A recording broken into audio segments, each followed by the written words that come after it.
Only one of us matters. My sister smirked before her birthday trip. So, I removed myself from all family photos, left her to fail, and let the law handle my dad. Growing up, I learned real quick that some kids are born to be glittering trophies to be displayed on the mantle, and others are born to be the forgotten furniture you just kick your feet up on. I was the furniture. My younger sister, Chloe, was the trophy. My parents made that dynamic crystal clear from the absolute second she could walk and talk. It was a few weeks before her 16th birthday when everything finally imploded and I made the decision that altered the entire trajectory of my life. My dad dropped a massive, heavily stapled stack of papers on the kitchen counter while my mom furiously zipped up Chloe's third oversized suitcase. I stood there in the middle of the kitchen, the linoleum cold beneath my socks, standing like an absolute idiot waiting for someone to tell me where my luggage was. "You'll handle all of this while we're gone," my dad said, his tone leaving absolutely zero room for negotiation. Chloe's teachers agreed to accept all her late work since she's going to be on a family cruise. Consider doing her homework to be your birthday present to her. Let me back up a bit, because this absolute nightmare did not just start with a random vacation. The blatant favoritism wasn't a new development. It had been breathing down my neck my entire life, suffocating me slowly. It just got exponentially worse as we got older and the stakes got higher. It started with small stuff at first.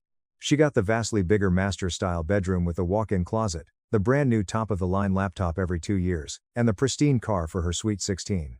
I got the cramped guest room, hand-me-down electronics that barely held a charge, and a rusted-out sedan with over 180,000 miles on the dashboard that shook violently when it hit 60 on the highway. Her college fund had massive, regular deposits made on the first of every single month. Mine had literal dust and cobwebs. My parents paid for her $4,500 elite cheerleading uniforms, her out-of-state competition fees, and her private tumbling coaches without even blinking an eye. My $200 wrestling gear had to come entirely out of my grueling summer job money working landscaping in the blistering heat. Dad would always justify it by saying stuff like, "Girls naturally need more support, Mark, or your sister has vital social obligations to maintain." Mom was infinitely worse. She would actively and maliciously pit us against each other, then act completely shocked and appalled when Chloe treated me like absolute garbage. The real, undeniable shift happened around Chloe's freshman year of high school when she finally figured out that weaponizing her tears got her literally anything she wanted. I watched her perfect this manipulation tactic like it was a precise science experiment. Our parents ate it up every single time without fail. The first major incident happened when she demanded to borrow my laptop for a history test. She swore up and down she would give it back by 9 p.m. I had a massive literature paper due the next morning. At 10 p.m., I knocked politely on her door. She screamed through the wood to get lost. At midnight, desperate and panicking about my grade, I knocked again, a bit harder. She burst out of the room sobbing hysterically, ran down the stairs, and told our parents I had been aggressively harassing her all night while she was just trying to study. She completely fabricated a story about me calling her stupid and threatening her.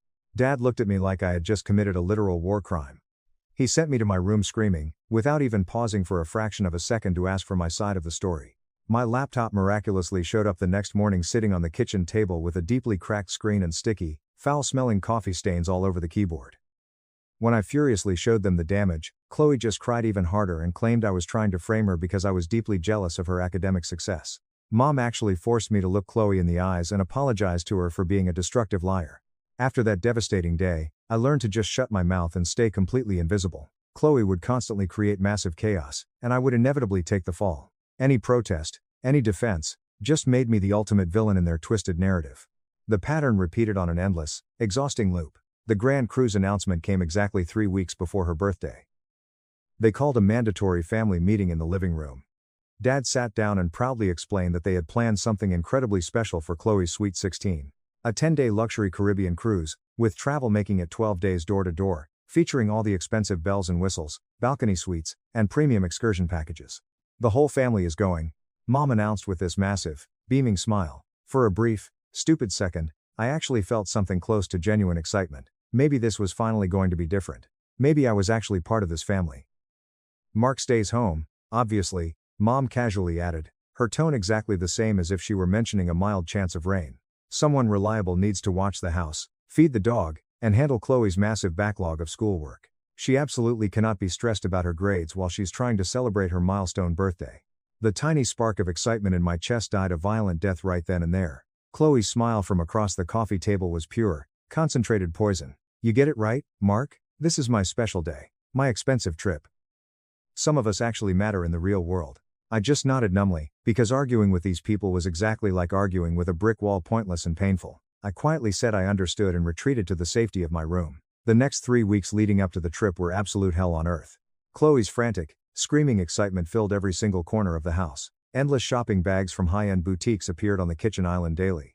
Mom took her for extravagant spa treatments, expensive manicures, and professional hair extensions. Dad proudly bought her a $900 underwater digital camera that literally cost more than 6 months of my car insurance. Her annoying friends came over constantly to squeal at deafening volumes about how incredibly lucky she was. And Chloe always made absolutely sure I was well within earshot for every single one of these conversations. "I'm just so unbelievably blessed," she would loudly declare in that sickeningly fake, sweet voice. I spent those miserable 3 weeks intensely job hunting and planning my ultimate escape. My 18th birthday miraculously fell exactly 4 days into their luxurious 12-day trip, and I had officially had enough of this nightmare. Turning 18 meant absolute, undeniable legal freedom. It meant I could finally get a bank account without their controlling names attached to it. It meant I could sign a lease. It meant I could finally leave. I managed to secure a warehouse job across town. It was full-time, offered surprisingly decent starting pay, and provided full health benefits after a 3-month probationary period. I casually mentioned to my parents that I picked up some part-time retail work just to stay busy while they were gone. They didn't even pretend to listen or care. But I also made a crucial phone call to my grandpa Arthur.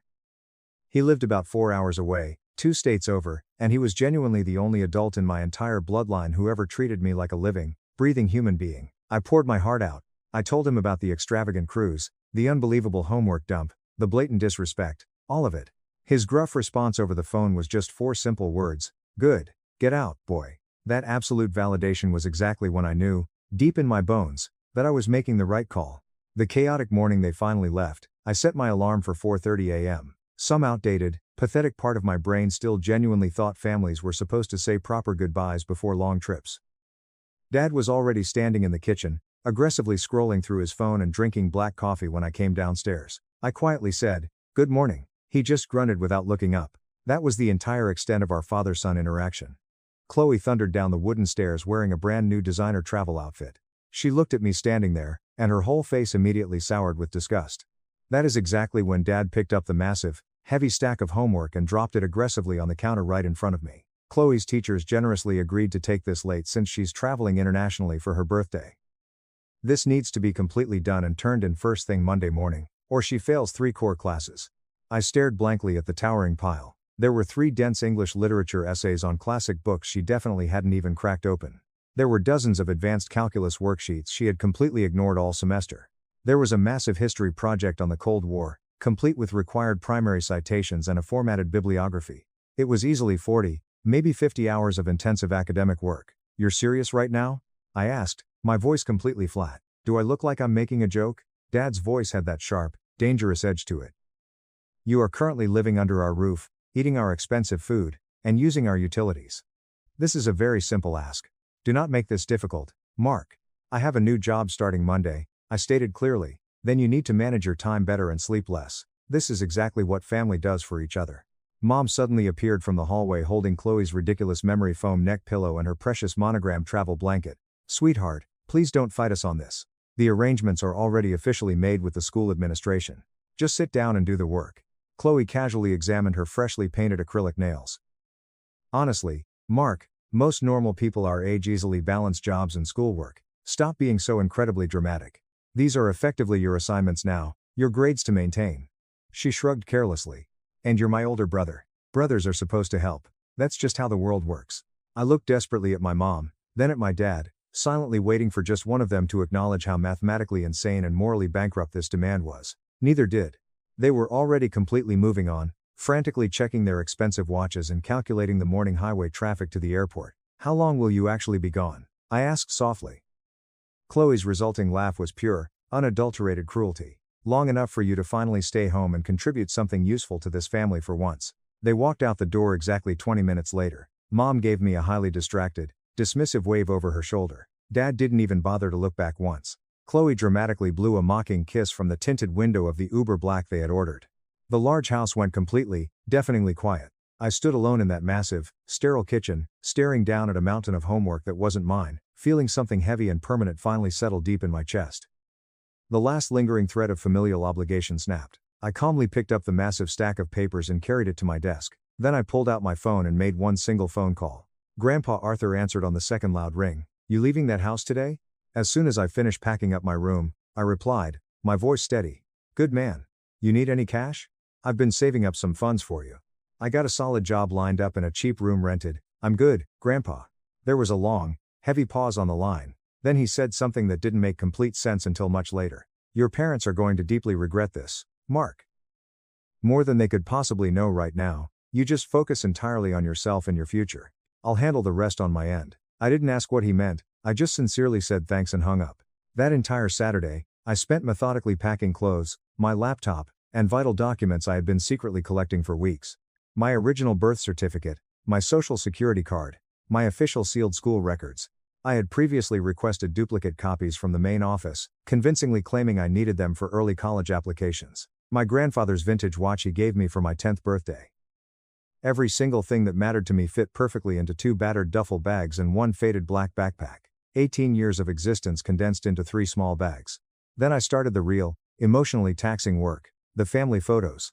Our large house was absolutely covered in them. The hallway walls, the living room mantel, the piano, every single shelf and flat surface. I went through the entire house systematically. Any framed photo with me in it got immediately removed. Some specific ones I carefully kept because they were from way back before things went completely bad. Before Chloe realized she could destroy me. Most of the photos I didn't need or want. They were just staged lies anyway. Fake, strained smiles covering up years of being completely invisible and emotionally beaten down. For every single photo I removed, I intentionally left the expensive frame completely empty and perfectly positioned exactly where it was.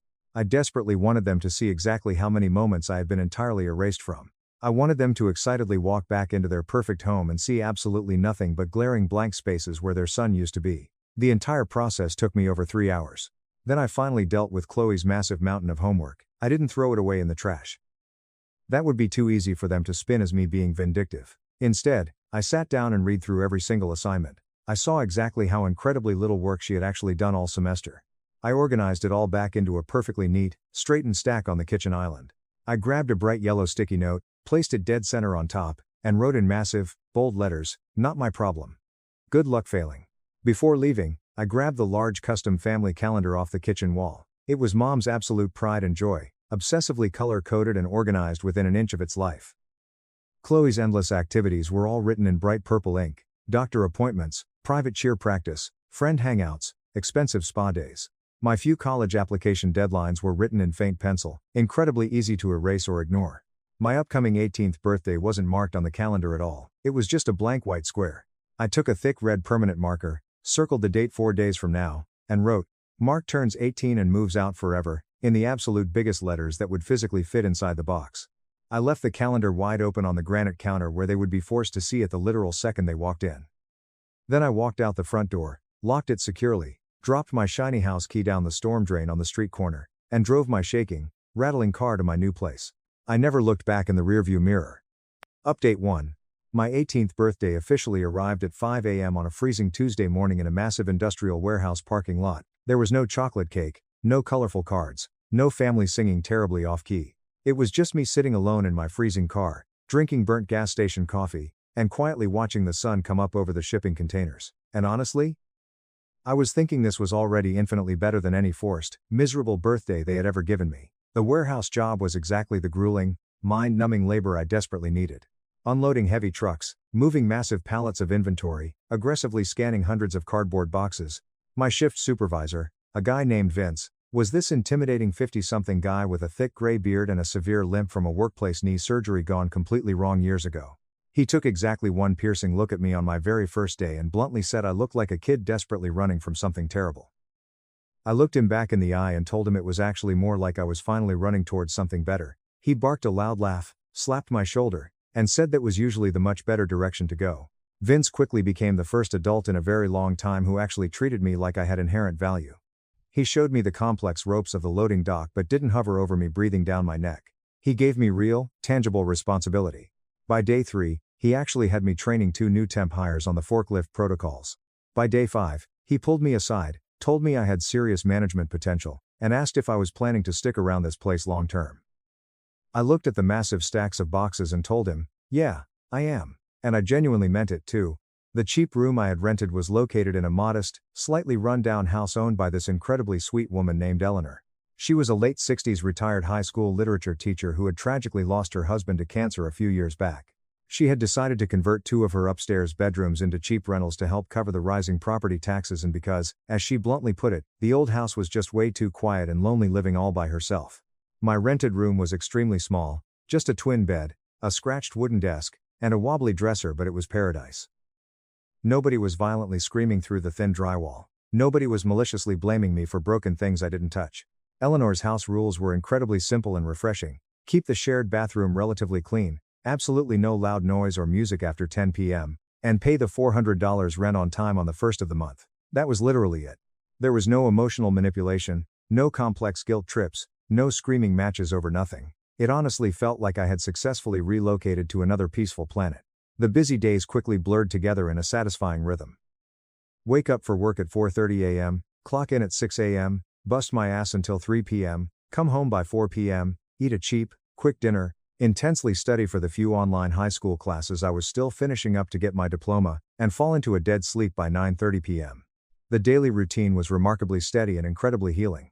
Every single day that passed without someone violently yelling at me or Chloe intentionally sabotaging my life felt like absolute, undeniable proof that I had made the single best decision of my life. I didn't attempt to contact my parents. They didn't attempt to contact me either, which honestly hurt a lot less than I originally expected.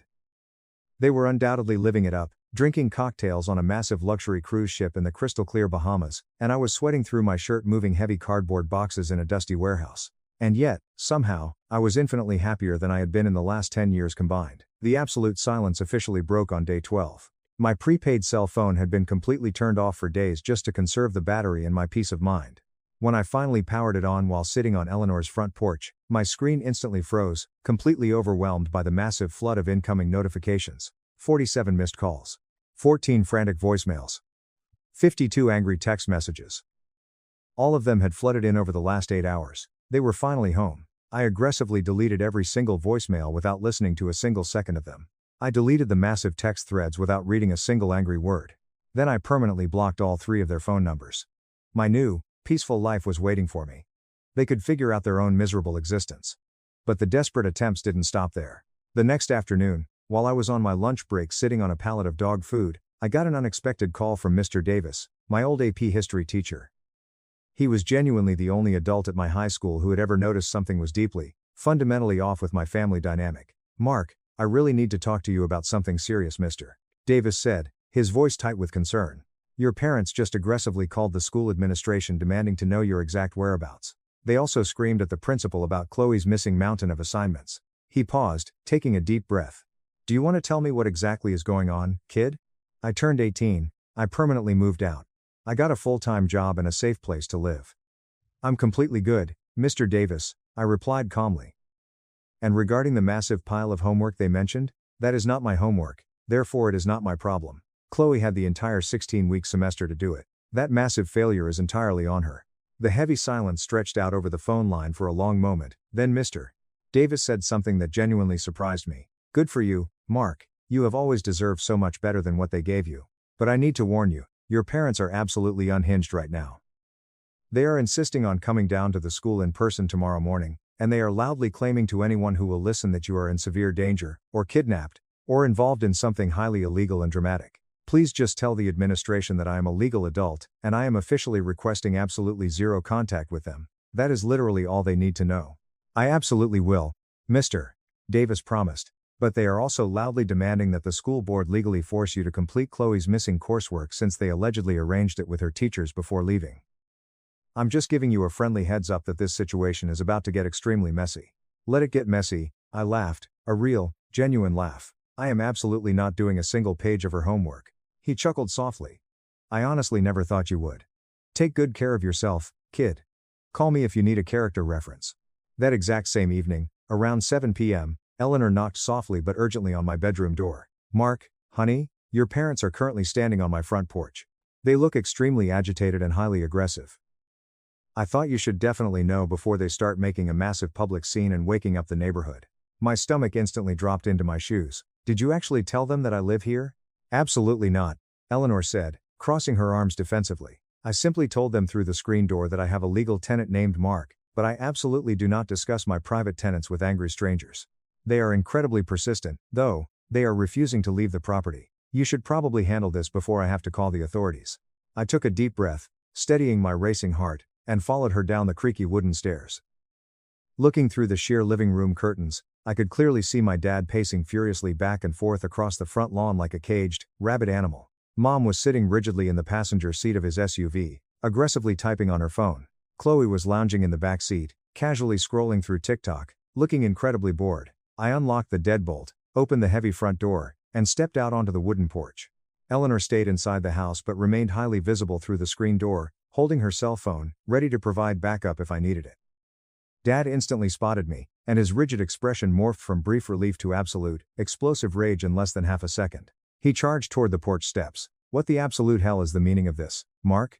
Dad screamed, his voice echoing loudly down the quiet suburban street. "Where the hell have you been? Your bedroom is completely empty. There are no pictures of you. You're not answering any of our goddamn calls. And your sister is currently failing 3 mandatory classes because you selfishly refused to do her required work." "I moved out," I said, keeping my voice completely monotone and level. "We can clearly see that." His face was turning an ugly shade of purple, his voice rising even higher. "Why? You are still enrolled in high school. You have serious familial responsibilities at home. You cannot just abandon us. Chloe's massive backlog of homework is absolutely not my responsibility. It never was." Mom suddenly threw open the SUV door and practically ran across the lawn, her face tight with manufactured anger and panic. "Mark, stop this ridiculous nonsense right now. You are being incredibly childish and vindictive. If this little tantrum is about not going on the cruise, we can sit down and talk about it like adults. But running away from home and deliberately sabotaging your poor sister's education and future is completely unacceptable behavior." "I didn't run away," I corrected her firmly. "I legally moved out. There is a massive legal difference. I am fully employed at a warehouse. I pay my own rent. I buy my own food. I am managing my life perfectly fine without you. You cannot just leave." Dad roared, his jaw clenched so tight I thought his teeth might shatter. "You are getting in that car and coming home with us right this exact second. I am officially 18 years old. You literally cannot make me do anything. We are your parents."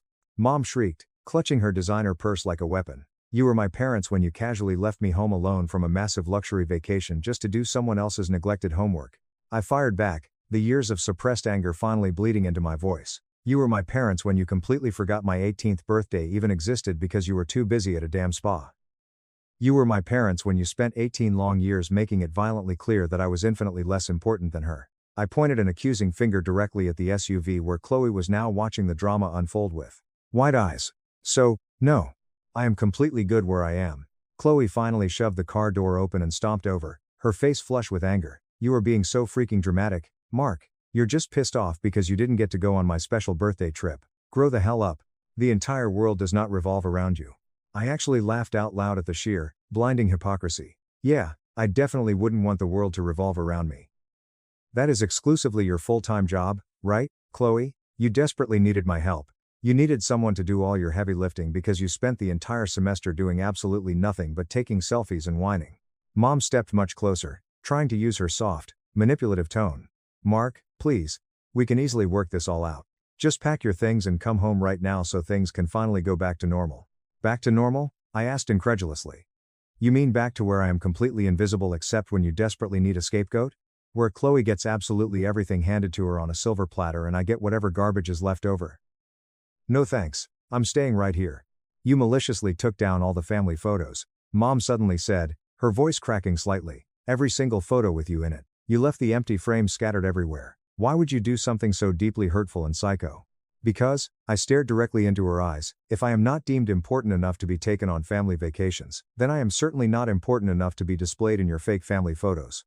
Dad's face went from purple to a dangerous, boiling red. He aggressively closed the distance, marching right up the wooden porch steps until he was towering over me. "You are being an incredibly manipulative little punk. You are doing this just to punish us and embarrass us in front of the school." "No. I didn't back down an inch. I am finally establishing basic boundaries. I am permanently removing myself from a highly toxic, abusive situation that was destroying my mental health. You can call it whatever the hell makes you sleep better at night." "You ungrateful little bastard." Dad lunged forward up the final step, his massive hand aggressively reaching out to grab my upper arm. "You are coming home right now, and I am not asking." I quickly stepped back, raising my hands defensively. Do not touch me. I am serious. I am your father and I am telling you. And I am a legal adult telling you no. That is exactly when he completely snapped. He lunged forward, grabbed the front of my work shirt in his massive fists, and violently yanked me forward hard enough that I completely lost my balance and stumbled. Before I could recover, his other hand came up and aggressively shoved me backward. I flew back, and my shoulder blade slammed agonizingly hard into the sharp wooden porch railing. The sheer force knocked the wind completely out of my lungs. You do not get to just walk away from this family like we are absolutely nothing, he screamed, still gripping my torn shirt, his spit hitting my face. His eyes were wide, red, and completely twisted with unhinged anger. He doesn't have to go anywhere with you, and you need to take your hands off him right this second. Eleanor's sharp, authoritative voice cut through the chaos like a knife. She had pushed the screen door open and was standing there, her phone held up high, the camera lens pointed directly at my father's face. Dad's grip on my shirt tightened instinctively. This absolutely does not concern you, lady. Get back inside your house. It highly concerns me when a deranged man violently assaults my legal tenant on my private property. Eleanor fired back without missing a beat. Let him go right now, or I swear to God I am calling the police. Mom was out of the car now, frantically rushing toward the porch steps. Richard, stop it. What the hell are you doing? People are looking. Instead of listening, he shoved me again, even harder this time. My back violently hit the wooden railing again, and a sharp, blinding pain shot down my spine and through my shoulders. You are coming home right now, or I will literally drag you to that car by your hair. I forced myself to stand tall, keeping my voice terrifyingly level even though my heart was pounding out of my chest. If you put your hands on me one more time, I will personally call the cops and press full assault charges. Try me. You'll what? He actually barked a crazy laugh, but his grip finally loosened a fraction. You're going to call the cops on your own father? I don't have to, I said smoothly, she already is. Eleanor already had her phone to her ear. Yes, 911, I need police officers dispatched immediately to my residence. A grown man is physically assaulting a young man on my front porch and refusing to leave my property. Yes, I have the entire violent altercation recorded on my phone and my doorbell camera. Mom frantically grabbed Dad's thick arm, pulling with all her body weight. Richard, please, let him go. The neighbors are coming outside. The police are coming. He held on for another agonizing 5 seconds, breathing heavily, staring deep into my eyes trying to find any trace of fear. When I didn't flinch, didn't move, and didn't break eye contact, he finally shoved me one last time in disgust and let go of my torn shirt. This is absolutely not over, Mark, he sneered, pointing a thick finger in my face. You are coming home eventually, whether you want to or not. The police are currently 3 minutes away, Eleanor announced calmly, still recording every single second. Chloe was standing frozen by the SUV, her phone halfway up, looking genuinely terrified for the first time in her pampered life. Mom was desperately pulling on Dad's arm, practically dragging him back down the driveway toward the vehicle. He slowly backed down the porch steps, keeping his angry eyes locked on me. You are making a massive, life-ruining mistake, boy. I'm pretty sure you just made the much bigger one, I replied, rubbing my throbbing shoulders. They scrambled into the SUV and violently peeled out of the neighborhood, the tires squealing loud enough to leave thick black rubber marks on Eleanor's concrete driveway. Eleanor slowly lowered her phone and ended the 911 call. She turned to me, her eyes filled with genuine maternal concern. Are you okay, sweetheart? My shoulders were throbbing with intense, radiating pain where I had violently hit the sharp edge of the wooden railing, but nothing felt permanently broken. Yeah, I'm okay. Thank you, Eleanor. Seriously. I have perfectly clear, high-definition footage of that entire assault on my phone, and the Ring doorbell camera caught the audio perfectly. It is entirely your call on what you want to do with that evidence, Mark. I stood there in the cool evening air, deeply thinking about it. A small, cowardly part of me desperately wanted to just let it go. Family drama was exhausting, and the legal system was a massive hassle. But another, much louder part of me, the part that had spent 18 years being emotionally battered, pushed around, blamed, and marginalized, knew this was fundamentally different. He had crossed a massive physical and legal line. Letting him cross it without severe, life-altering consequences just meant he would inevitably come back and do it again, probably worse next time. Can you please send me that footage right now? I asked. Already done, honey, Eleanor smiled grimly. People like that only ever stop their abuse when they are forced to face real, tangible consequences. Update 2. The local police showed up exactly 10 minutes later with their lights flashing. I invited them inside, gave them the complete, unvarnished story from start to finish, and played the crystal clear video footage of the assault. They took several high-resolution photos of the angry, dark purple bruises and severe red marks rapidly forming on my shoulders and back where the wooden railing had violently dug into my skin. They also took Eleanor's official statement as a direct eyewitness. One officer, a stern but kind woman named Officer Morgan, sat with me at Eleanor's kitchen table while her younger partner furiously took notes on his pad. "You are legally 18 years old?" she asked, verifying my ID. "Yes, ma'am. I turned 18 exactly 4 days after they left on their vacation. I moved out legally. I have a signed, valid month-to-month lease agreement right here to prove residency." I slid the paper across the table. She nodded slowly, reviewing the document. "Your father violently put his hands on you multiple times, aggressively shoved you into a hard structure causing visible bodily injury, and verbally threatened to physically force you into his vehicle against your will. In the eyes of the law, that is clear-cut assault, battery, and attempted unlawful restraint. Do you want to officially press criminal charges tonight?" I looked over at Eleanor leaning against the counter. She gave me a firm, encouraging nod. I looked back at Officer Morgan. "Yes. I absolutely do." "Okay, we will file the official criminal report right now. You will need to come down to the main precinct station tomorrow morning to give a formal, sworn written statement and formally submit the video evidence and witness testimony files. Given the clear video evidence, this should be a very straightforward arrest. You also desperately need to think about filing for a protective restraining order. Especially since he explicitly threatened to come back and force you to leave." She handed me a glossy business card with a direct phone number. "Call this specific domestic violence advocate number tomorrow.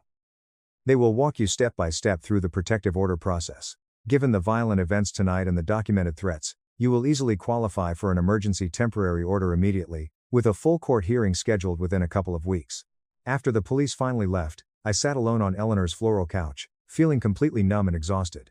She brought me a hot mug of chamomile tea and sat down quietly across from me. "You did the absolute right thing today, Mark," she said softly. "It doesn't feel right," I admitted, staring into the dark tea. "It feels like I just completely blew up whatever tiny fragment was left of my family." Eleanor reached out and patted my knee. "Hey, your family blew themselves up years ago, sweetheart. You just finally stopped pretending the massive explosion hadn't happened." The very next morning, I drove down to the police station, gave my sworn written statement, handed over the USB drive with the video files, and immediately started the complex restraining order paperwork. The court advocate helping me was incredibly patient, walking me through every single legal requirement. The emergency temporary protective order was granted by a judge almost immediately based entirely on the brutal video evidence and the documented physical injuries. The full, permanent hearing was officially scheduled for exactly 14 days out.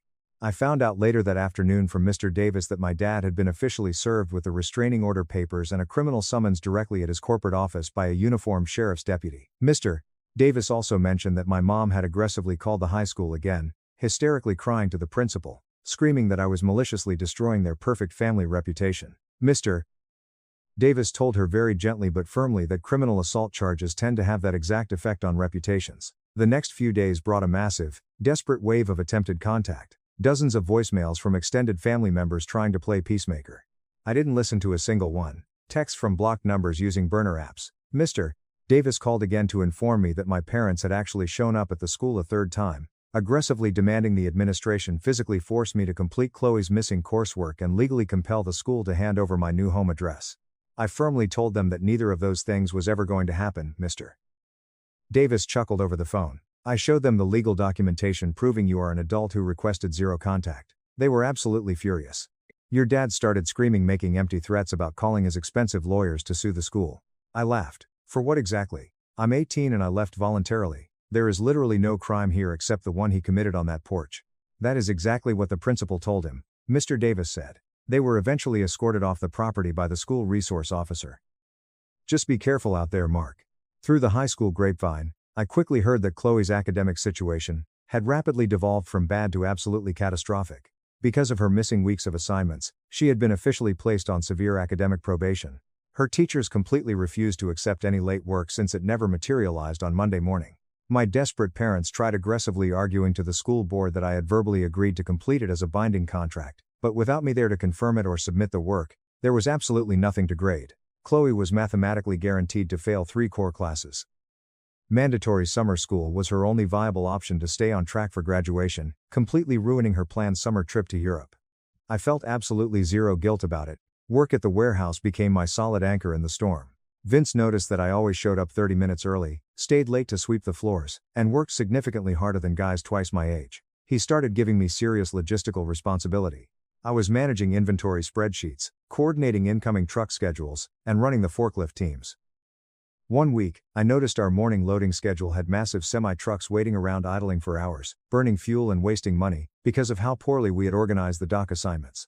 I spent my entire unpaid lunch break mapping out a much better, mathematically efficient rotation system on a piece of cardboard. I showed it to Vince, and he boldly implemented it the very next day. It ended up cutting our entire department's overtime labor costs by 12% that exact month. Vince didn't make a massive deal about it in front of the guys, but he pulled me into his office, clapped me hard on the shoulder, and told me I was finally thinking like upper management. After my third week, he formally pulled me aside. "I'm officially putting you on as a shift lead starting Monday," he said gruffly. "Comes with a solid $4 hour raise, better medical benefits, and a dedicated parking spot.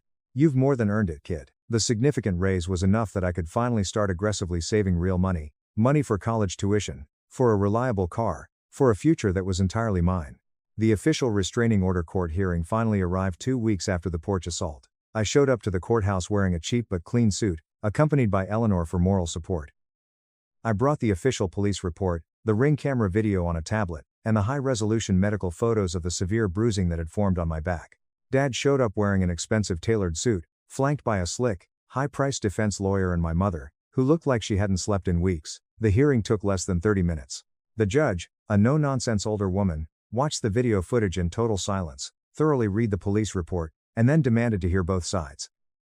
Dad's expensive lawyer frantically tried arguing that it was merely a passionate family dispute that got slightly out of hand, that I was a troubled teenager exaggerating my injuries for attention, and that my father was just desperately trying to bring his runaway son home to safety. The judge absolutely wasn't buying a single word of it. She glared aggressively down at my father over her glasses. "Your client violently grabbed the petitioner, aggressively shoved him not once but twice into a solid wooden railing causing documented bodily injury, and explicitly threatened to forcibly remove him from the property against his will. That is clear-cut assault and battery. Add in the verbal threats to return and finish the altercation, and we have absolute, undeniable grounds for legal protection." She slammed her gavel and granted a full, comprehensive restraining order for a maximum of 24 months. Dad legally had to stay 500 feet away from me, Eleanor's property, my warehouse workplace, and my former high school at all times. He absolutely could not contact me directly, electronically, or through any third parties like my mother or sister. A single violation meant immediate, mandatory jail time. Dad's face went completely pale when the judge read the harsh terms into the official record. Mom started sobbing loudly in the gallery, but neither of them could say a single word that would change the reality of the situation. Walking out of those heavy courthouse doors into the bright sunlight felt incredibly good. 3 weeks after the dramatic court hearing, my phone unexpectedly rang from a number I hadn't blocked. It was Grandpa Arthur. "Your mother furiously called me yesterday," he said without any preamble. "She gave me a massive, screaming earful about your dramatic exit, the assault charges, the protective order, and how deeply worried they are about your mental state. But Mark, we need to talk privately. Can you drive up and visit the farm this weekend? There is something incredibly important you need to know, and it's much better said in person. I'll cover your gas money, just come." The long drive to Grandpa Arthur's massive property took almost 4 hours through winding back roads and endless green farmland. His rustic farmhouse sat on 30 sprawling acres outside a town so incredibly small it didn't even have a single stoplight. I had visited maybe 3 times in my entire childhood. Mom always had a million convenient excuses why we absolutely couldn't go more often. Too far, too busy, too dirty, too expensive. Now, looking back, I severely wondered if she had been intentionally keeping me away on purpose to isolate me. Grandpa Arthur met me on the gravel driveway. He was in his late 70s, but he still moved with the rigid discipline of a man 20 years younger. He was an ex-Marine, a retired master electrician, and genuinely the only adult in my entire bloodline who had ever treated me with basic, human respect. "You look much better, boy. Stronger," he said, pulling me into a massive, bone-crushing hug. Inside the warm house, he poured us both thick black coffee, and we sat down at his scarred wooden kitchen table. He studied my face for a long, silent moment before finally speaking. "I am going to tell you something right now that your parents absolutely do not know yet. I officially changed my last will and testament 6 months ago, right after that incident where they blamed you for your sister crashing her car." I blinked, confused. "Okay? I have been quietly watching exactly how they treat you for years, Mark. Every single time you called me, every time we talked on the phone, I heard the profound sadness in your voice. I saw the way they made you completely invisible in your own home.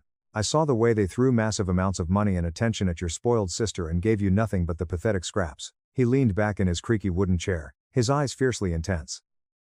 "This massive 30-acre farm, the restored house, my heavy equipment, my life savings, my retirement investments. All of it was originally supposed to be split evenly 50/50 between your mother and your uncle. But I legally changed it. Now, every single penny, every single acre, it all goes exclusively to you. I stared at him, my jaw practically hitting the floor. Grandpa, I can't accept that. That's millions of dollars. You can't just. You are not taking anything, boy. I am freely giving it. He interrupted firmly, slamming his hand on the table. When I am finally gone, you will have absolute, unbreakable financial security. Your mother, your father, your spoiled sister. They get absolutely nothing. Not a single red cent. But they are going to completely lose their minds when they find out, I stammered. Let them. His smile was sharp and incredibly dangerous.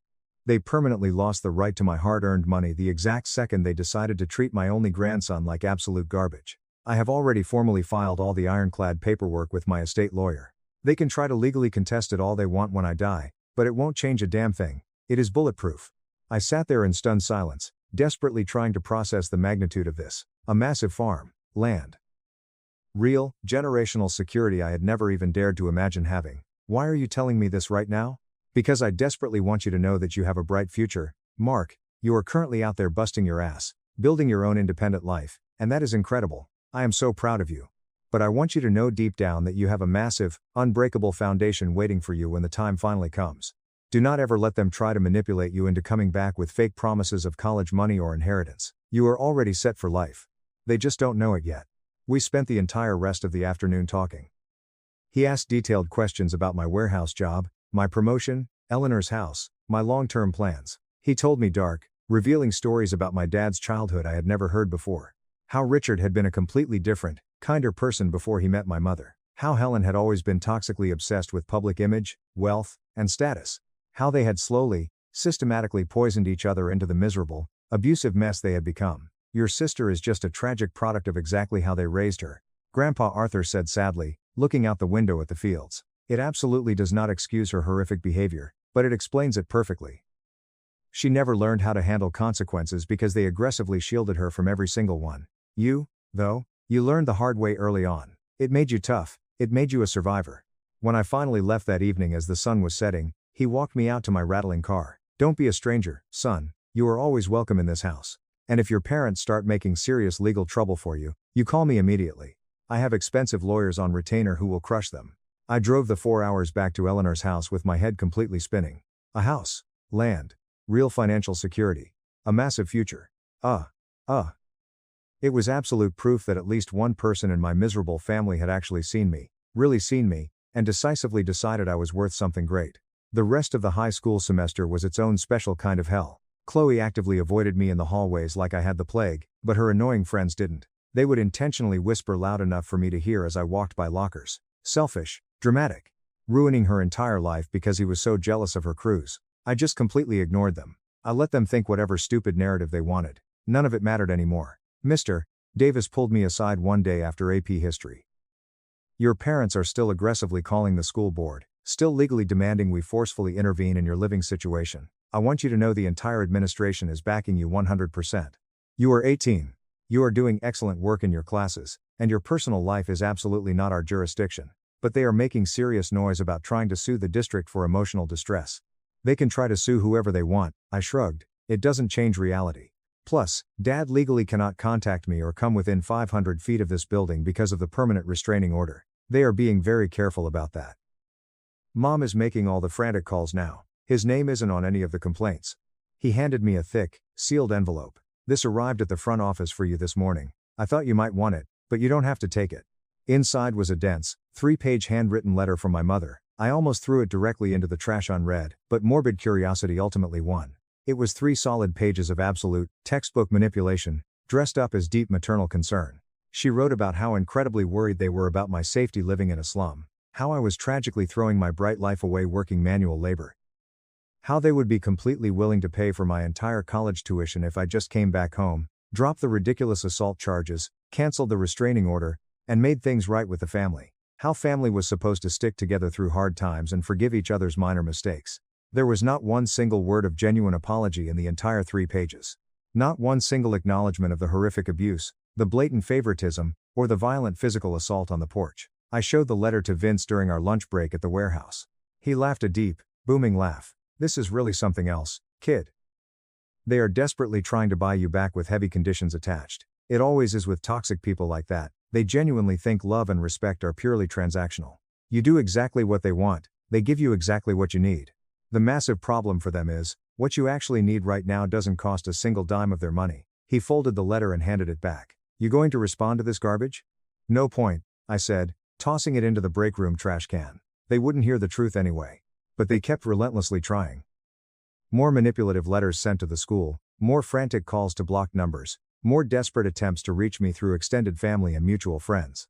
Each one followed the exact same toxic manipulation cycle. None of it worked. I was a stonewall. Exactly 2 months after I left home, Chloe unexpectedly showed up at the warehouse. Vince came to get me during my busy afternoon shift, looking highly annoyed. He said there was a young girl aggressively asking for me in the visitor parking lot and refusing to leave. I walked out into the blazing sun, and there she was, leaning awkwardly against her pristine new car, looking completely out of place in her expensive designer clothes and heavy makeup. We were surrounded by massive semi-trucks, forklift sirens, and sweating laborers. What exactly do you want, Chloe? I asked, stopping 10 feet away.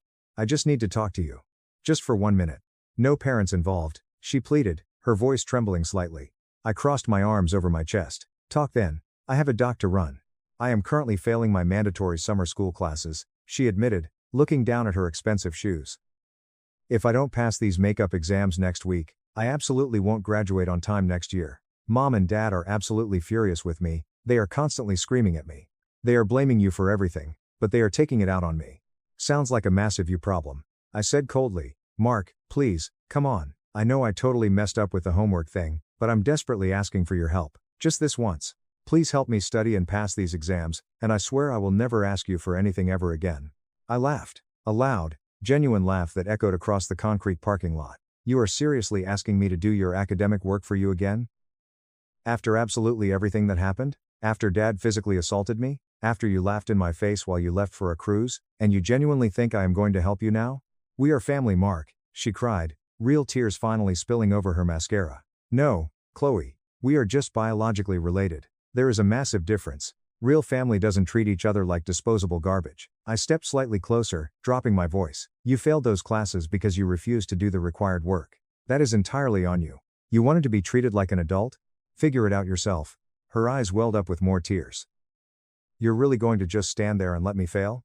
I'm not letting you do anything. You are failing all on your own. But what you desperately need is to stop expecting everyone else in the world to magically fix your self-created problems. I interrupted sharply. What you need is to finally grow the hell up. I turned my back toward the massive warehouse doors. We are completely done here. Do not ever come to my workplace again. She stared at my back like I had just grown a second head.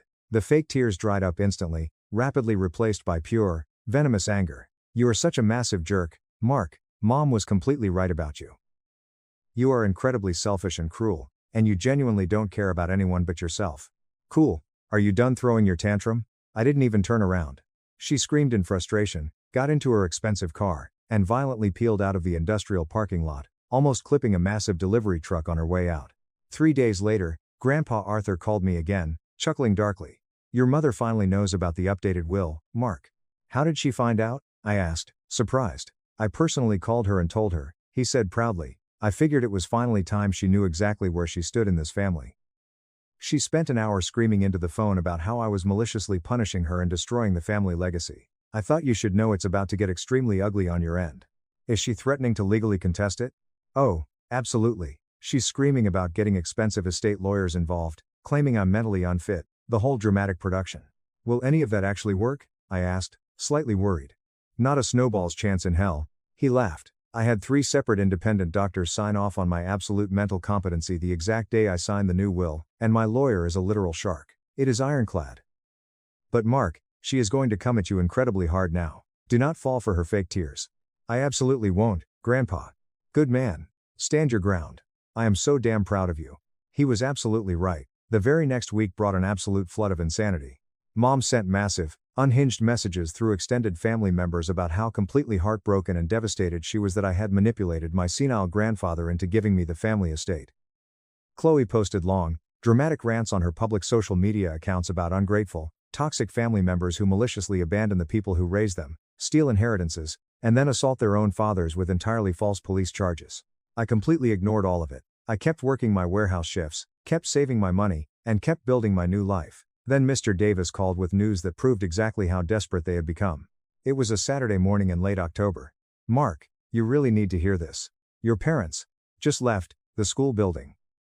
They aggressively demanded a meeting with the principal and the district superintendent, desperately trying to force the school to legally intervene in your living situation." "Let me guess," I sighed. "They claimed I was coerced into leaving by outside influences?" "Exactly.